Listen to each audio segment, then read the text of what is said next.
What's good YouTube? It is December 31st, New Year's Eve, and I told you guys that I would get this video up before the ball drops. So I actually did put up a video yesterday, so after this video you can check it out. It's my top 10 Adidas pickups for 2016. Now looking back since 2012 when I first started really getting into collecting shoes after I graduated college and I had my money right, this is probably the first year that I had a significant decrease in the amount of Jordan and Nike pickups. I always have had a lot of LeBron pickups, but as you guys know, I have kind of fallen off picking up the newer models.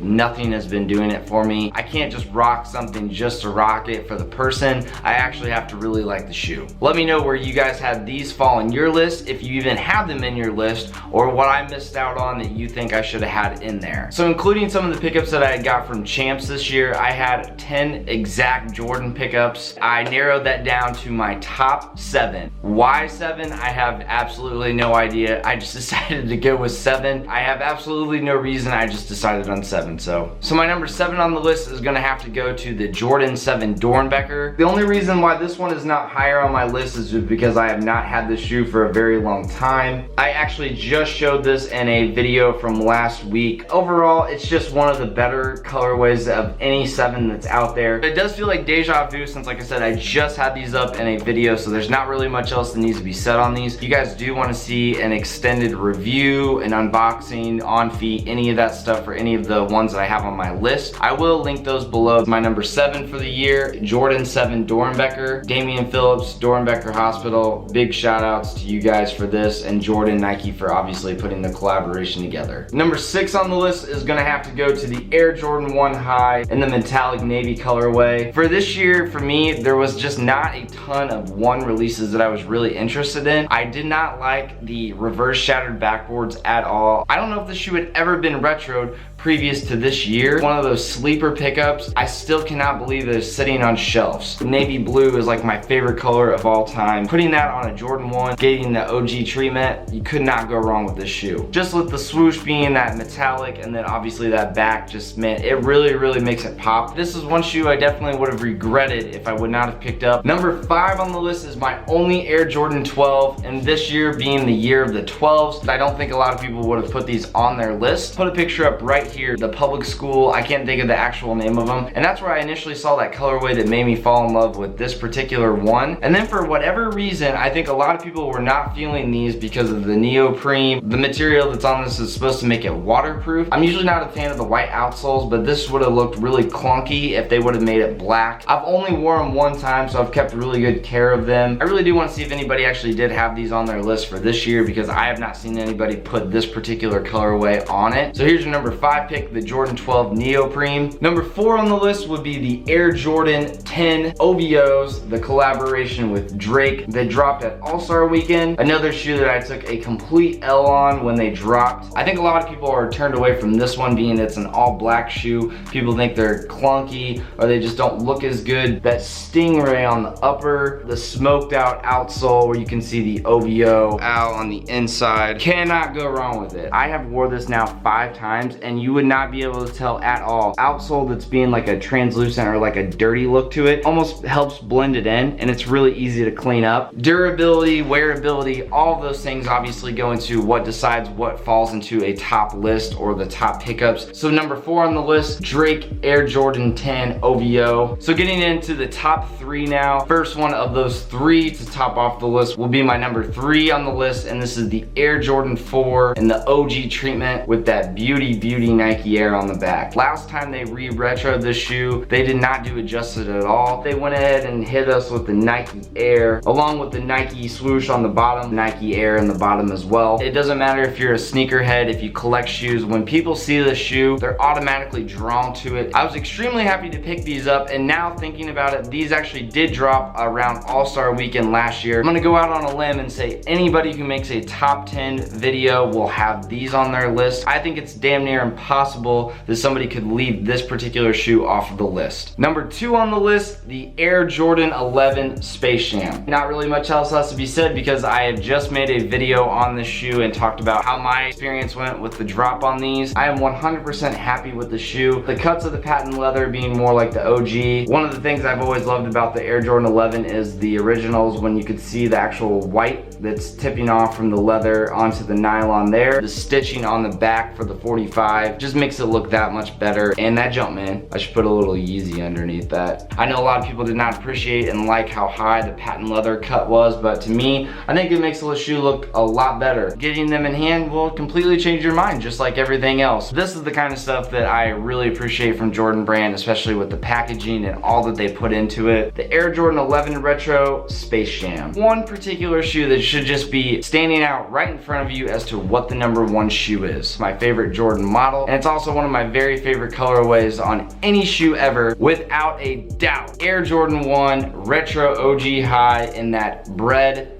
band colorway. Jordan Brand definitely did its thing on this. The only thing people were upset was that they did not give it the shattered backboard treatment on the black leather. The pebbly look to the leather, the way that it creases, just everything on the shoe is absolutely perfect. The only thing people thought we were gonna get on this that we did not was the X on the back for the band. When those band Air Jordan 1s hit the outlets, they did have the inner that looked just like this. So that is the one thing they did keep the same, which is really cool to see. Even down to the outsole, it wasn't too light, it wasn't too dark. They just did this shoe perfectly. The 1s, the 3s, and the 4s are always gonna be my favorite Jordan models, but the 1s by far are the most wearable. It should be no surprise that this was gonna be my number 1. I see everybody who makes a Jordan list for this year will have this somewhere within their 1 through 5 pickups. Also, please note, for both of my lists that I made this year, those are only pickups that I personally got. If I had the ones that I missed out on, the list would have looked a little bit different. Shoes that I personally picked up that made my top list. So let me know if you guys agree with me on this one. But again, the number 1 sneaker pickup for 2016 for Nike and Jordan Brand, the Air Jordan 1 OG High in that band Bred colorway. So that's gonna wrap it up for today, guys. I hope you guys enjoyed this list. Again, if you want to see my other video on my top 10 for Adidas, that will be the previous video. 2016 has been a fantastic year for myself. Hopefully 2017, from all aspects, this will be a fantastic big year for everybody. If you guys did enjoy this video, please leave me a thumbs up. It really does mean a lot. But that's gonna wrap it up for today, guys, and until next time, I'll talk to you soon. Peace.